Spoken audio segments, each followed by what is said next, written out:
To create a Zedge seller account and start earning money by uploading your content, follow these simple steps. Visit Zedge's contributor portal. Go to the Zedge contributor website at zedge.net. This is where you can create your seller account and start uploading your content. Sign up for an account. If you don't have a Zedge account, you will need to sign up. Click on the Join Now or Sign Up button. Provide your email address and create a secure password. Or you can sign up via social media accounts like Facebook or Google. Apply to become a contributor.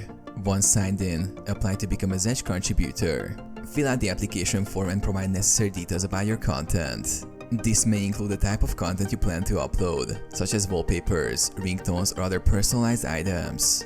Upload your content. After approval, you can start uploading your content. Make sure your designs are high quality, engaging, and follow Zedge's content guidelines.